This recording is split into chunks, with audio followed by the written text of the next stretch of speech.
Egunon Guztioi, buenos días a todos y a todas.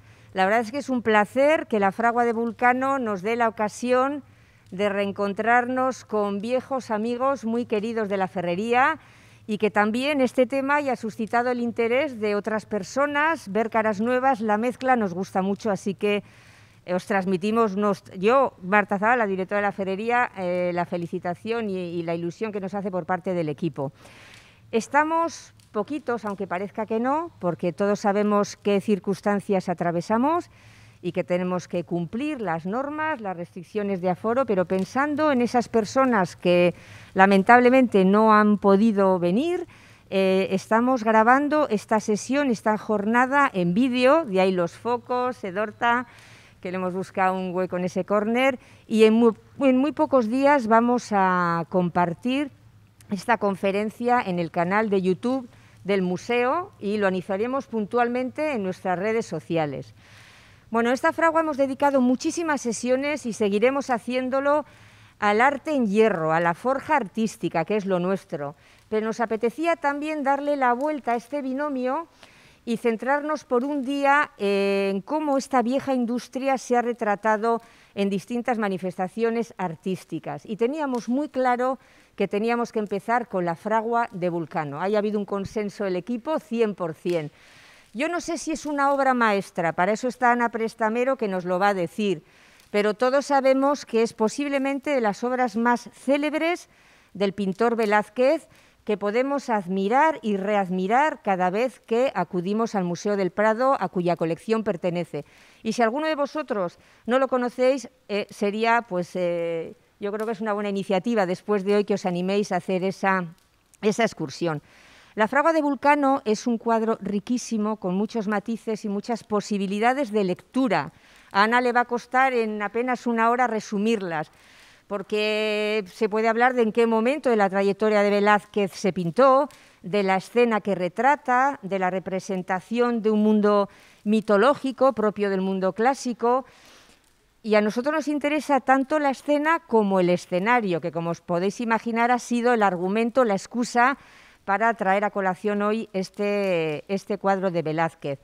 Porque salvando las distancias, lo comentaba antes con un grupo de amigos, esta fragua nos recuerda un poco a la que retrató Vulcano. Y fijaos que este espacio se habilitó, que era una antigua carbonera, la carbonera mayor de la ferrería, se habilitó como fragua 200 años después de que Velázquez retratara la suya en el cuadro del que vamos a hablar hoy. Sin embargo, este espacio la museografía se ha hecho con tal autenticidad, con mucha simpleza, porque parece que está tal y como se inauguró, tal y como cerró sus puertas en 1965. Creemos que posiblemente de la ferrería es de los que tiene una mayor capacidad de evocar y de hacernos viajar en el tiempo, y por eso creíamos que la inmersión en el cuadro de Vulcano iba a ser más fácil si nos juntábamos aquí. Para hablarnos de este cuadro está Ana, que es licenciada en Bellas Artes. Tiene un currículum extensísimo, pero yo destacaría sobre todo el trabajo que has hecho y que sigues haciendo en el ámbito de la didáctica y de la educación en relación con el arte.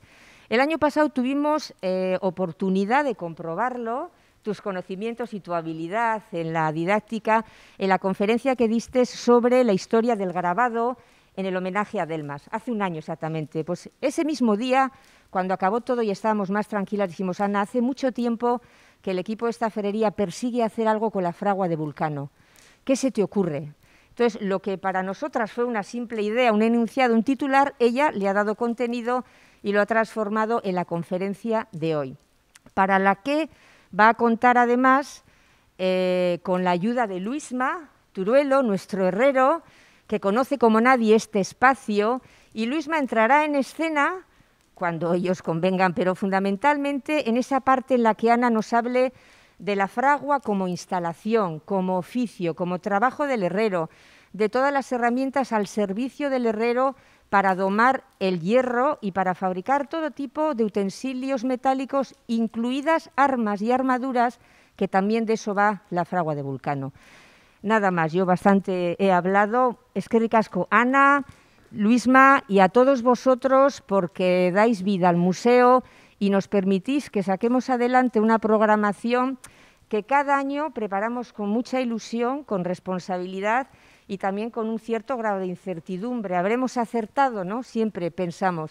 Yo creo que hoy fijo que sí. Así que, bueno, es que ricasco y ahora ya entráis en escena los protagonistas. Esto tú no necesitas. Vale.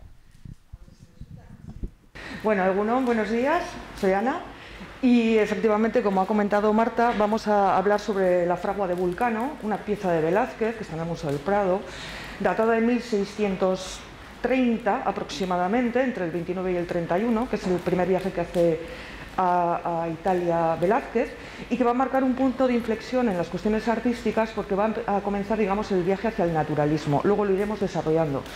Pero por empezar por el principio, digamos que está basado en aspectos mitológicos, y entonces lo primero que deberíamos digamos, es contextualizar a los personajes. Vulcano, en este caso, va a ser hijo de Júpiter y de Juno, y efectivamente, tal y como vemos aquí, las deidades tienen sus homónimos romanos, que es efectivamente la mitología de la que vamos a hablar, y los griegos, que serían Hera, Juno, Zeus, Júpiter. Nosotros hablaremos de Juno y de Júpiter. Son los padres de Vulcano y vamos a ver cómo empieza esta tragicomedia romana. En realidad está basado en unos textos, en los textos de Ovidio, pero vamos a empezar como si fuese un teatro, una escena, tal y como estamos aquí contextualizados casi, ¿no?, en un teatro de alguna manera. Juno es la engañada, Júpiter es el infiel, Vulcano es el hijo que nace de la ira de Juno, y ese es el motivo por el que nace enjuto, nace feo, nace, digamos, deforme.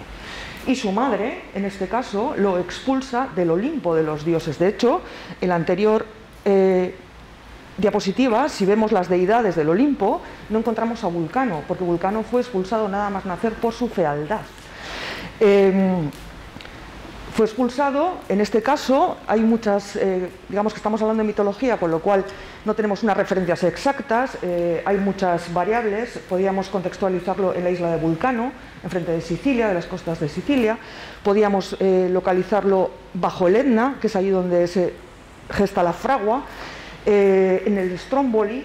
Digamos que hay diversos contextos en los que podríamos ubicarlo, pero lo que tenemos claro es que está, digamos, o en Sicilia o en las Islas Eolias.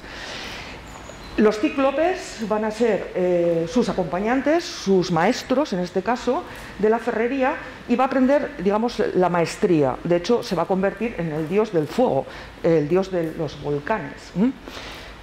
Va a casarse con Venus, la mujer más bella, la diosa más bella en la mitología, y, a su vez, aquí empieza la tragedia, va a serle infiel con Marte, que además es su hermano, porque es hijo de Júpiter.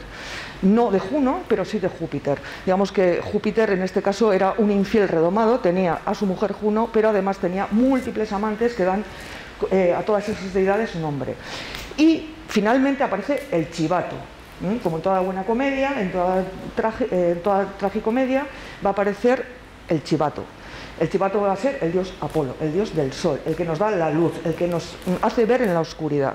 Y él va a ser el primero que va a ser consciente de la infidelidad de Venus con Marte a Vulcano. Y es ahí donde Velázquez va a marcar el punto de inflexión, porque mitológicamente en muchas obras de arte se había tratado este tema, no de la infidelidad, sino del pasaje de Ovidio, que luego veremos, en el que bueno, pues, tiene conocimiento de los amoríos de Venus, la diosa más bella, no solamente con Marte, sino con múltiples deidades. Estos serían los personajes, digamos, que contextualizaríamos, y esto lo he puesto como anécdota porque me ha parecido curioso, hoy en día que utilizamos tanto la referencia a lo masculino, lo femenino. En realidad, la representación de Venus en la simbología es el cobre, algo que nos va muy bien, digamos, hablando de los metales y las ferrerías. Sería el cobre porque hace referencia al espejo de Venus, en el que admiraba su belleza.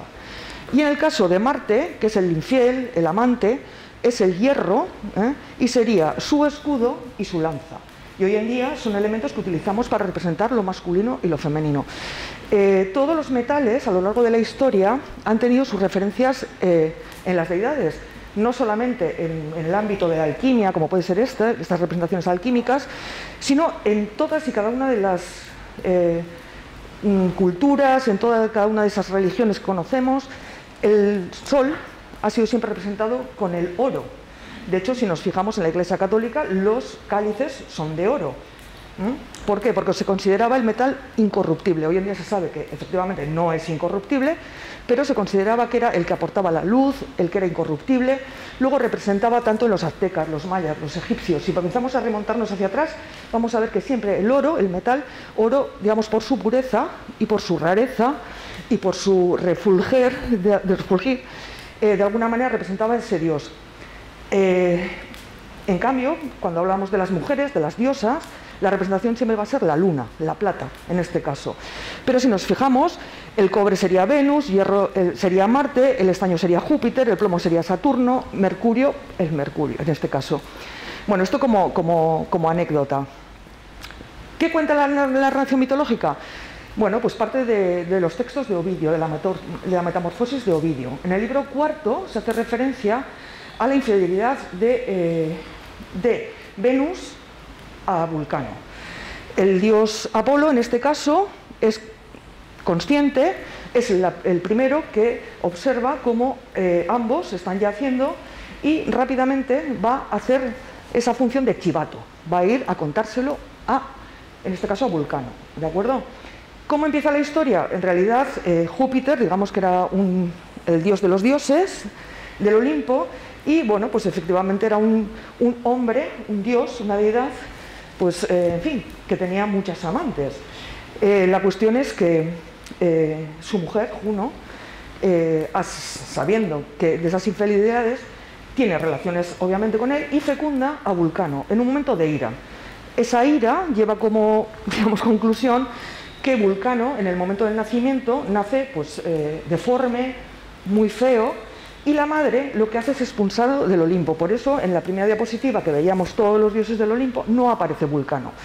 Es expulsado, cae al mar, al Tirreno en este caso, es recogido por diosas del agua, en este caso hijas de Neptuno, etc., y es, digamos, invitado a ser formado tanto por ellas como por los cíclopes. Los cíclopes, en este caso, van a estar 9 años instruyéndole en el buen arte de la ferrería, y él se va a convertir por su maestría, digamos, en el forjador de las armas de los dioses, de todos y cada uno de los dioses. Y a partir de ahí es cuando comienza la historia en la que Velázquez va a basar su obra. En un momento dado, su reputación, digamos, en torno de la ferrería y de las habilidades que tenía para ello, hace esas armaduras, el rayo, por ejemplo, de Júpiter, de Zeus en este caso, etcétera, y a modo de venganza a su madre por haber sido expulsado, lo que hace o realiza es un trono dorado, maravilloso, en el que Juno se sienta. Cuando quiere salir o cuando quiere levantarse de ese trono, resulta que no puede, está encadenada con unas cadenas invisibles. Zeus, en este caso Júpiter, digamos, llega a un acuerdo con Vulcano, y Vulcano lo que le pide es que para liberar a Juno, digamos que tiene que casarse con la diosa más bella, que en este caso es Venus. Curiosamente, Venus es hermana de los cíclopes, porque era hija en este caso, de Urano, que, bueno, si conocemos la obra de Botticelli, el nacimiento de Venus, ¿vale?, que nace de una concha, etcétera, no deja de ser otra historia mitológica en la que Cronos le corta los testículos a Urano, los lanza al mar, y de ahí es donde va a emerger. Luego, en este caso, Venus sería también hermana de los cíclopes. La cuestión es que efectivamente la desposa, y a partir de ahí Venus, que era la diosa del amor y de la belleza, bueno, pues al igual que Júpiter, pues tenía una vida un tanto disoluta, digamos, con múltiples amantes, entre ellos Marte, que era hermano de Vulcano, como hemos dicho antes. Esto es lo que cuenta la historia. Vulcano va a forjar las armaduras de los dioses, digamos que Vulcano forjando el rayo de Zeus. ¿Por qué es importante esta diapositiva? O esta pieza de Rubens? Porque en realidad va a ser Rubens el que va a animar, en la corte de Felipe IV, el que va a animar a Velázquez a hacer ese gran viaje a Italia, en el 1629 aproximadamente, donde va a haber un punto de inflexión en la maestría de la ejecución en las obras de Velázquez. Vemos que hay múltiples ejemplos a lo largo de la historia del arte en los que aparecen representadas las piezas que Vulcano realizó para los diferentes dioses, ¿vale? Entre ellos el carro de Helios, que podríamos hacer una comparación, similitud con el dios Apolo, el dios del sol, y bueno, digamos que esto a modo de anécdota. A ver, ¿qué cuenta la fragua de Vulcano? Bueno, pues se basa en los textos de Ovidio, en el libro cuarto, donde efectivamente se narra esa infidelidad entre Vulcano, Marte y Venus. ¿Y cuál es digamos, la historia más interesante? Que en realidad, fijaros que estamos hablando en un periodo de la historia en que trabajar en el ámbito de la mitología era hartamente difícil, porque teníamos a la Inquisición, que marcaba las pautas de ejecución y comportamiento en las obras de arte, así como la utilización del desnudo como recurso artístico, es decir, no se podía trabajar ese tipo de temáticas. En esta situación, digamos que Velázquez, interesado por la figura humana, decide hacer o emprender ese viaje bajo digamos, la supervisión, incluso el mecenazgo de Felipe IV, y viaja a Roma durante esos 2 años. Bueno, Roma, entre otros lugares, Venecia va a ser un punto también que le va a marcar infinito en su obra, y va a hacer ese viaje a Italia, donde va a conocer a los grandes clásicos, donde va a conocer la obra, las obras escultóricas griegas y romanas, en este caso, donde va a conocer la obra de Miguel Ángel, donde va a conocer la obra de Leonardo, y es a partir de ese momento cuando va a marcarse lo que he comentado antes como un punto de inflexión. A ver, en cuanto a la pieza, a la obra, lo que podemos comentar es que, siendo una obra barroca de gran formato, son 230 por 290 aproximadamente, es una obra de gran formato, como digamos, un requisito dentro de las obras barrocas, ese gran formato. Lo que nos va a narrar es un momento del pasaje que está, digamos, fuera de lo que es la metamorfosis de Ovidio. Generalmente se narra el momento en que son cazados por el chivato, y también se narra el momento en el que Vulcano se venga de ellos con una especie de tela invisible que les va a rodear, les va a dejar sin movimiento, y además va a llamar a todas las deidades para que contemplen, digamos, esa infidelidad y sean motivo de sorna, de ridículo, etc. En cambio, Velázquez, en este caso, lo que va a tomar como referencia es el momento en el que el chivato aparece para narrarle a Vulcano esa infidelidad. Y es ahí lo interesante de esta pieza. Por una parte vemos al dios Apolo, que aparece, digamos, con su túnica mostaza, dorada, esto, aparece para dar luz, el dios que va a iluminar, que va a enseñarle, va a contarle qué es lo que ha sucedido.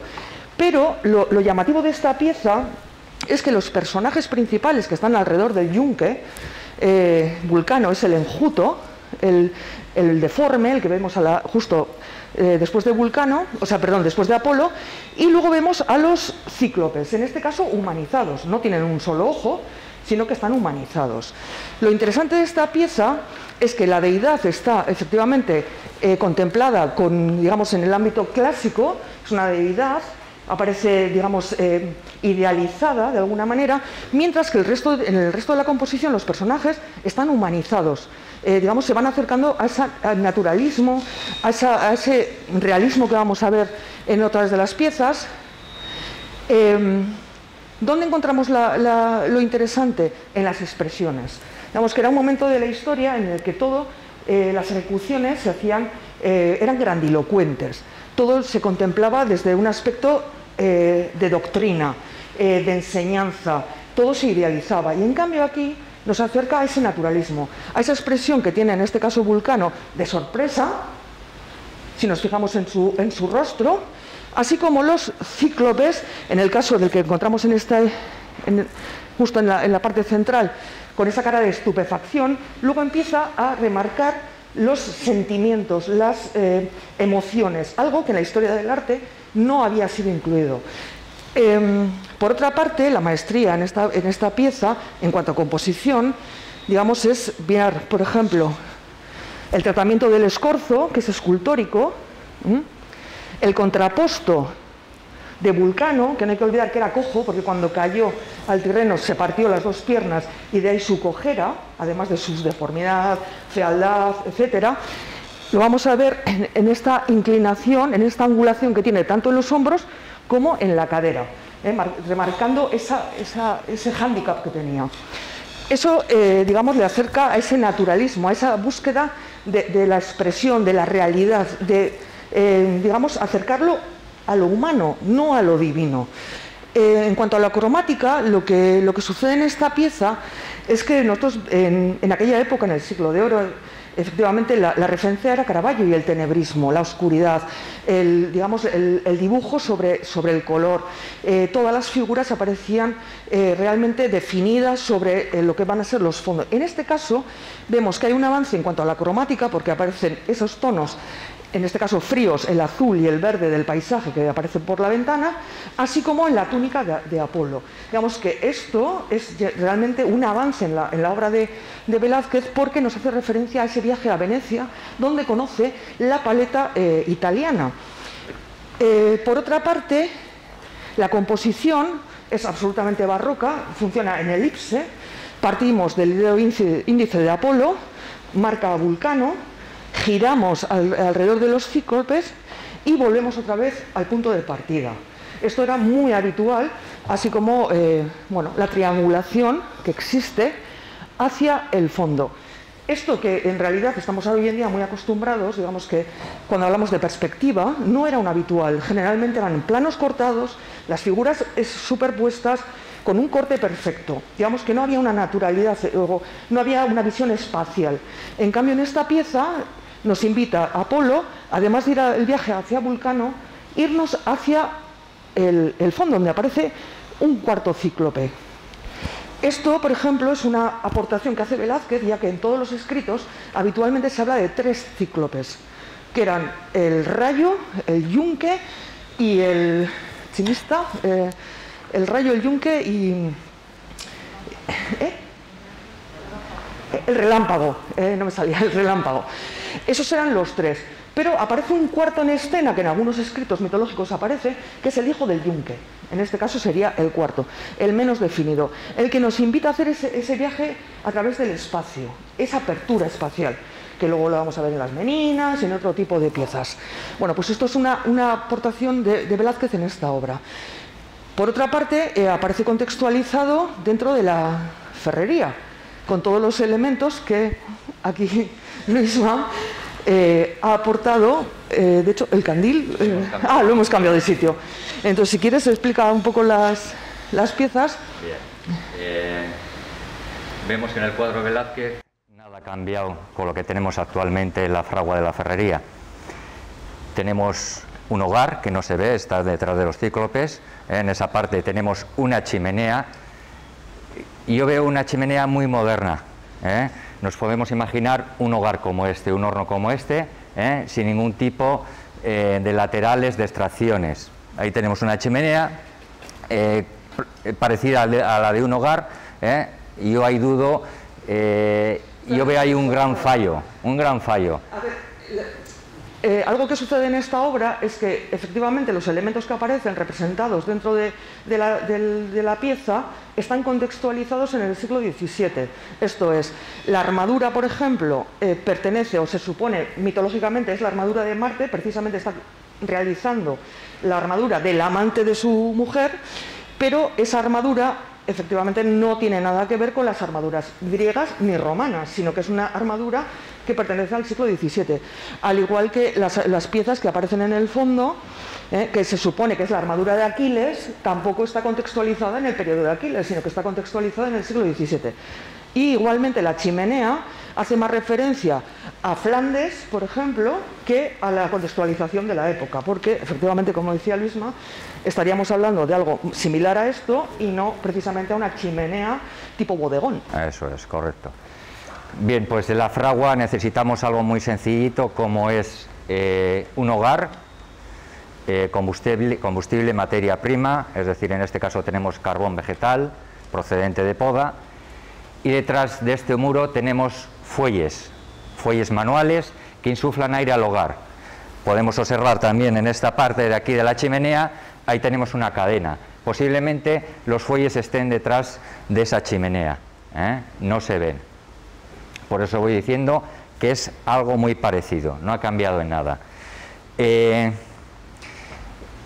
Tenemos tenazas, elementos importantes para los herreros. En este caso son unas tenazas acodadas, ya ven que es el mismo tipo de tenaza. Estas tenazas cogen volúmenes, y para las armaduras, en este caso para la pechera de la armadura, es idónea. Una vez que se calientan en el fuego, en el hogar, con 1200 grados de temperatura, el herrero coge con las tenazas esa armadura ya prácticamente construida y las lleva al yunque a forjar, a darle forma, a moldearla, con diferentes útiles.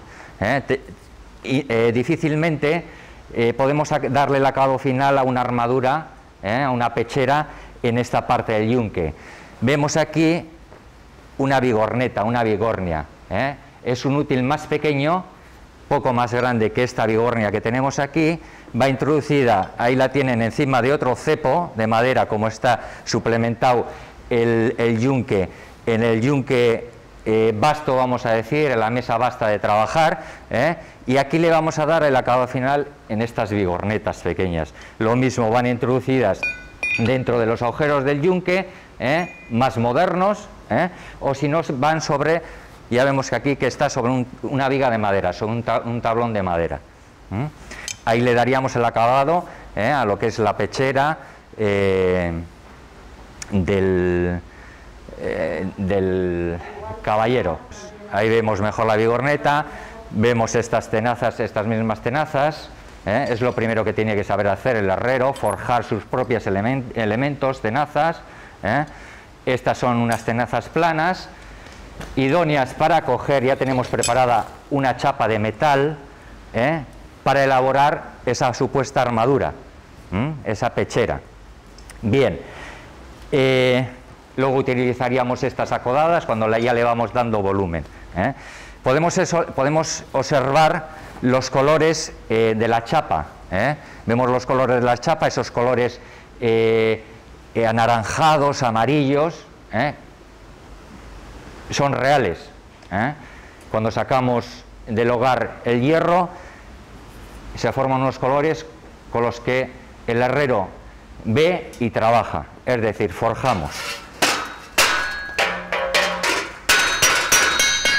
Vemos este mismo martillo, le vemos en las manos de Vulcano. Vamos a darle una pequeña forma.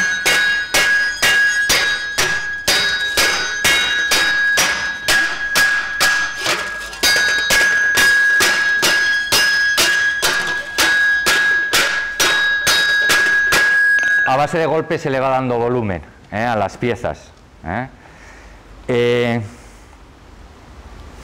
Una vez terminadas, se le pueden dar temple, una dureza. Estas piezas iban a soportar los golpes, es decir, de espadas, de lanzas, y nos iban a proteger los órganos vitales. Tenemos también forrado al caballero, un caballero medieval, nos podemos imaginar, lleno de armadura, es decir, 50 kilos de peso de hierro. La pechera, todos los brazos llenos de hierro, eso sí, articulados, todas las coderas articuladas, los dedos, la parte de abajo, quijotes que defienden las piernas, también articuladas. Nos podemos imaginar 30, 40, 50 kilos de peso, más la cota de malla en el interior. Es un trenzado de anillas para soportar también esos golpes, es una amortiguación. ¿Problemas que tenían las armaduras? Rozaduras, y esas rozaduras creaban infecciones. En el interior el caballero se untaba con un jumento o bien con jabón para que resbalase esa armadura y no le ocasionasen heridas. Al final el trabajo de una armadura era un trabajo de sastrería, es decir, había que hacerle a medida al caballero. había armaduras para niños también, armaduras para hombres muy grandes, para hombres medianos. Entonces había que ir donde el herrero y que te midiesen ese traje a medida. Bien, otro elemento que vemos en el cuadro Velázquez es un candil. Es un candil de aceite. Esta mañana le hemos puesto una mechita con algodón, hemos hecho una mechita, hemos hecho una fricción, hemos hecho este rizo, hemos prendido con un mechero y le hemos metido dentro aceite de oliva. Antes la única aceite que había era el aceite de ballenas, es decir, la grasa de ballenas.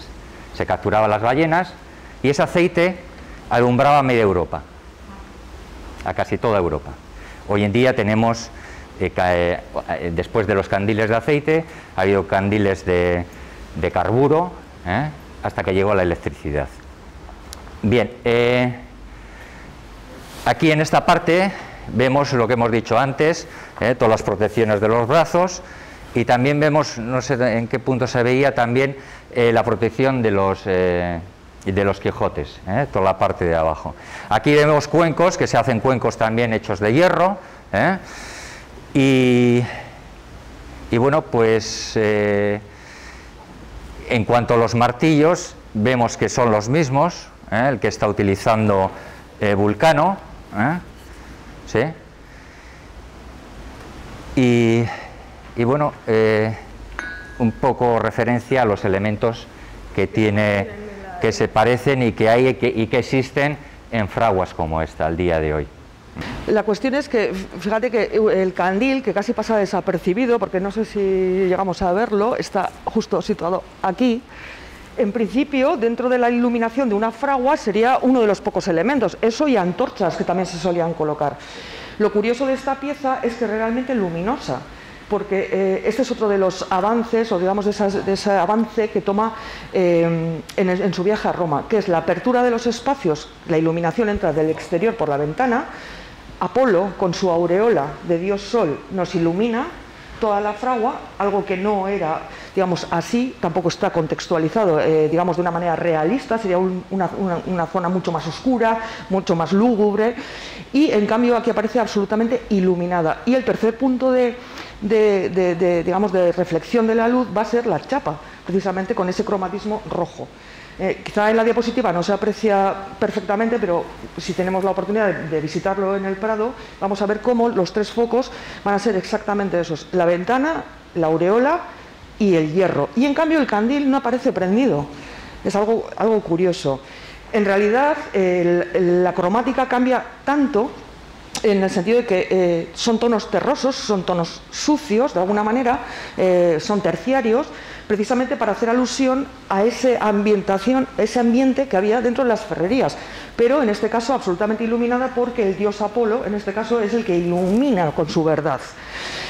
El sentido de la obra pues era moralizante, tiene muchas lecturas, desde la moralizante, cristianizante, etc.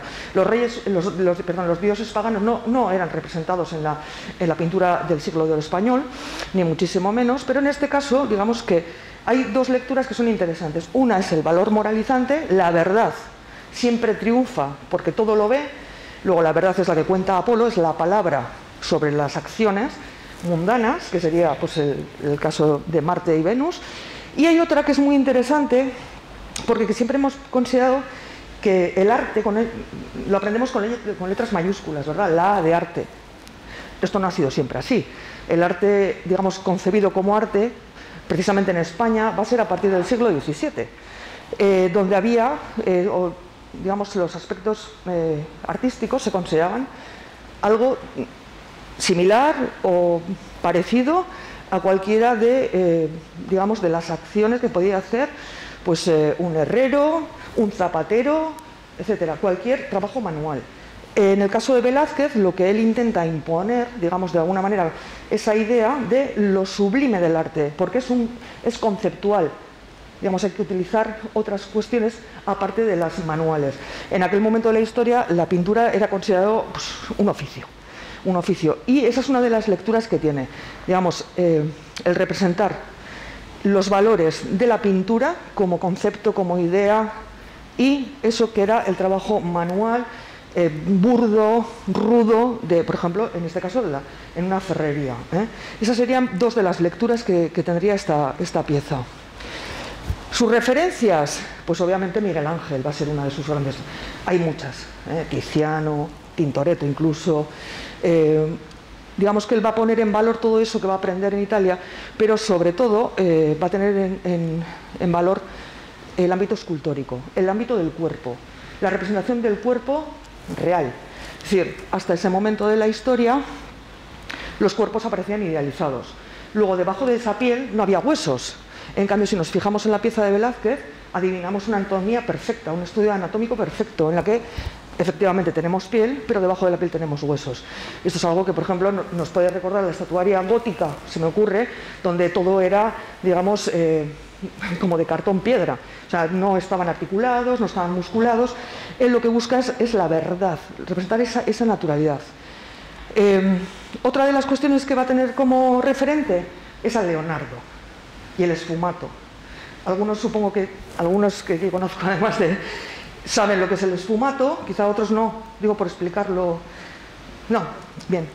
Bueno, pues como ejemplo tenemos a la Mona Lisa, de Leonardo da Vinci. Seguramente muchos lo hemos visitado, hemos ido al Louvre, lo hemos visto, ¿verdad? Siempre nos fijamos en la historia que nos cuentan, ¿verdad? Como en la base de Velázquez es la mitología o lo que da pie a que se frague toda esa historia de amor, desamor, etcétera. En la Gioconda lo que nos pasa es que siempre nos cuentan que si la sonrisa, que si era calva, que si tenía hemiplegia, que si tal, que si era una rica. Pero en realidad lo fundamental de esta obra no está en el rostro de la Mona Lisa. Lo fundamental, o el aporte que hace Leonardo da Vinci en esta pieza, es el esfumato, que es la recreación de la atmósfera, lo espacial. Es decir, para aquellos que nunca hayan oído la palabra esfumato, vamos a hacer un viaje, vamos a ir en autobús, por aquí, por todos los montes. Un día como hoy, medio nublado, con neblina. El primer monte, aquel que tenemos cercano, lo vemos totalmente definido, incluso vemos la oveja, al pastor, la casa. El segundo, empezamos a verlo un tanto difuso. Ya los contornos van desapareciendo, las formas se van desfigurando. El tercero ya nos cuesta, digamos, identificar los elementos que andan. Pero en el cuarto es cuando le preguntas a tu compañero de viaje, ¿eso es una nube o es una montaña? Eso es el esfumato. En realidad es la recreación del espacio, ese viaje que haces a través de ese espacio. Es algo que Velázquez consigue en su obra. Digamos que obviamente en la diapositiva no lo vamos a poder percibir, pero viéndolo in situ vamos a comprobar cómo esa ambientación de la ferrería, ese calor, esa suciedad del polvo, lo va a recrear a través de ese esfumato.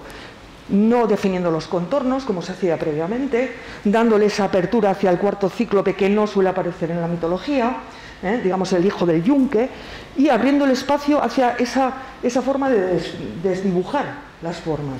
Esa es la gran aportación, en este caso, de Velázquez. Esas son sus referencias, como hemos dicho. Y luego la expresividad. Es algo que va a marcar también un punto de inflexión. No están idealizados, corresponden a emociones humanas, al enfado, a la ira, a la sorpresa, la estupefacción, esos ojos abiertos, ese estudio anatómico que por otra parte también realizó Leonardo da Vinci. Seguramente conocería los cuadernos de Leonardo, donde buscaba todas esas expresiones, todas esas formas, etcétera. Bueno, pues esto es lo que sobre todo, bueno, si nos fijamos en la cara de estupefacción del cíclope, esto no era habitual en el siglo de oro español. Y aquí es donde comentábamos los bodegones. Si de algo fue maestro Velázquez, o se le reconoce, es por esa maravillosa ejecución de los bodegones. En concreto se hablaba de realismo, porque podías palparlos con los ojos, obviamente. Puedes notar las calidades del metal, de la armadura, el brillo, las jarras, la loza, cómo sabía distinguir, digamos, la calidad de un material a través de la propia pincelada. Digamos, en esa época que tiene, digamos, más con referencias a Caravaggio y al tenebrismo, la pintura era muy empastada, digamos, era muy gorda, vamos a decir, la pincelada estaba llena de materia. Mientras que a partir de este momento, digamos, va a utilizar la veladura. digamos, la superposición de pinceladas muy livianas con las que va a conseguir todas esas calidades. Y además, si nos fijamos, hay un elemento que antes hemos estado comentando Luis Mayó, está descontextualizado, bueno, lo teníamos ahí, pero aquí, en la jarra. Esa jarra obviamente no participa de un ambiente de una ferrería, pero la coloca, además la coloca en un lugar, digamos, elegido es proceso, porque la lectura o la manera habitual en la que leemos una obra de arte, nosotros, es de izquierda a derecha, de la misma manera que escribimos. O sea, entramos a las obras de arte por la izquierda y salimos girando otra vez hacia la izquierda, pero por la derecha. Y la diagonal que nos va a marcar siempre es la de la izquierda a la parte superior.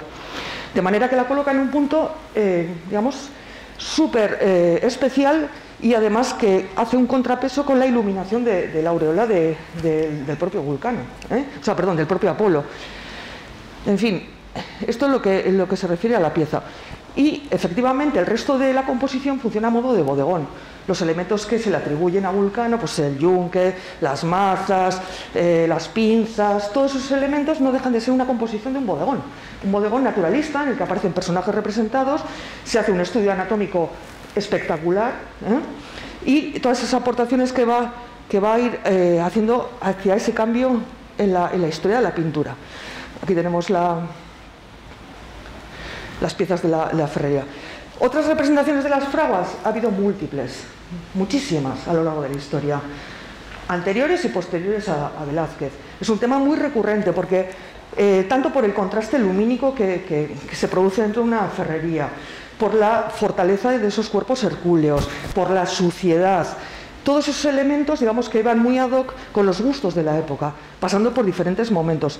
Tenemos el de Tintoretto, por ejemplo, en el que obviamente la referencia aquí es mucho más clasicista, si vemos esos cuerpos hercúleos, esas musculaturas exageradas, de alguna manera, que nos hacen una referencia directa a Miguel Ángel. La pieza de Rubens, el punto de inflexión donde él va a tomar esa decisión tan importante de hacer su primer viaje a Roma, a Italia, o sea, en realidad va a Roma, pero se le va a marcar profundamente Venecia, y nos fijamos las diferentes, bueno, con todos los útiles, por ejemplo, en este caso, en el de Floris, aparecen todos esos elementos que hablábamos antes, bueno, algunos son de cobre, es decir, hay diferentes calidades, pero se ve que exactamente los mismos elementos que ha estado comentando Luisma, las mazas, no sé si quieres comentar alguna de las piezas, yo creo que yunque, están todos los elementos, se repiten una y otra vez, digamos que se contextualiza o se ambienta en un espacio real. Quizá en la de Luca Giordano, donde se ve también ese análisis de la figura humana, les valía de pretexto, digamos, el hecho de ser un trabajo tan rudo, lo que decíamos antes, camiseta afuera, el calor, esa temperatura, esa musculatura que se presupone por ese trabajo de fuerza, de intensidad, bueno, pues les era muy recurrente para hacer esos estudios anatómicos. Pero quizá lo que un punto también de diferencia o de inflexión va a ser a partir del siglo XIX, con la Revolución Industrial, a partir del XVIII, XIX, en el que ya vemos que la ambientación es muy diferente. Esa oscuridad, aquí sí la vemos, es la luz del hierro lo que va a iluminar la fragua, y aquí entraríamos en otro periodo de la historia en el que las fraguas, de la misma manera que ha pasado en el País Vasco, van a marcar un punto de inflexión tanto en Gran Bretaña como por ejemplo en el País Vasco, con el desarrollo de las ferrerías, posteriormente de las acerías, etcétera, etcétera. Y cómo va a cambiar la idiosincrasia, por ejemplo, del pueblo vasco, digamos, en ese sentido. Aquí vamos a ver al gran representante de ese realismo, de la situación bueno, pues de esa industrialización, de ese estudio. Si antes hablábamos en Velázquez del estudio anatómico, aquí hablaríamos de los estudios de la ciencia, los avances de la ciencia. Todo eso lo van a dejar plasmado, y la ferrería nuevamente va a ser un elemento a tratar. Y llegamos a esta pieza, en la fragua de Goya, en el que, claro, vemos que es exactamente una representación también de fuerza, de rudeza, de suciedad, de oscuridad, mucho más contrastada, en el que el hierro otra vez es el elemento que ilumina, pero aquí la contextualización es muy diferente. Si en el otro hablábamos de valor moralizante o incluso de aquello de contraponer las artes mayores de las artes menores, aquí lo que estamos hablando es de la guerra de la independencia de España. Y fijaros, en este caso, al igual que la pieza de Velázquez, no son encargos. La pieza de Velázquez no fue encargada por Felipe IV, ni muchísimo menos. Fue algo que realizó él de motu propio. Y en este caso, esta pieza, exactamente igual. En aquel momento de guerra, Goya no tuvo encargos. Y es cuando crea o genera esa maravillosa serie de Los Caprichos, en los que está incluida esta pieza. ¿Cuál es el argumento o la defensa que se hace de esta imagen? Que en realidad los herreros es el pueblo español y el hierro es lo que representa a los militares franceses, vamos a decir, o al pueblo francés. Esto puede herir sentimientos, pero digamos que hace esa fuerza, esa rudeza del pueblo español sobre aquel imperio que les quería, digamos, absorber de alguna manera. Y esa es la lectura que se hace de esta pieza. Mucho más oscura, volvemos a un momento que cambiamos ya de lo que es el barroco a el romanticismo, que para aquellos que no, digamos, no sean muy duchos en arte, el romanticismo no nada tiene que ver ni con corazones ni con lazos, ni muchísimo menos, sino que tiene que ver mucho más con aquello que Velázquez trabajó en la figura humana, esas expresiones, esas emociones, esos sentimientos, reflejarlos en las obras de arte. En este caso, pues la dureza, la rudeza, pero a diferencia de la obra de Velázquez, es oscura, es dramática, porque era un momento de la historia de España muy dramático, en el que el sufrimiento de Goya fue extremo, digamos, rayando esa pobreza. Y lo curioso es que Goya, bajo el mandato de Carlos III, fue una de las personas que realizó la tasación nada más y nada menos que de la obra de Velázquez, de la fragua de Vulcano. Fue uno de ellos, junto con Bayó, etc. Y digamos que tenía una admiración profunda por la obra de Velázquez y se le encargó hacer esa tasación económica, tasación que no se ha vuelto a mover y que hoy en día ya no se realizan de esa manera, obviamente.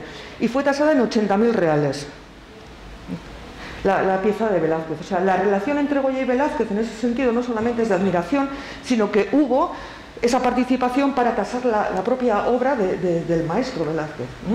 Y esa sería un poco la relación entre ellos. Y por mi parte, no mucho más. No sé si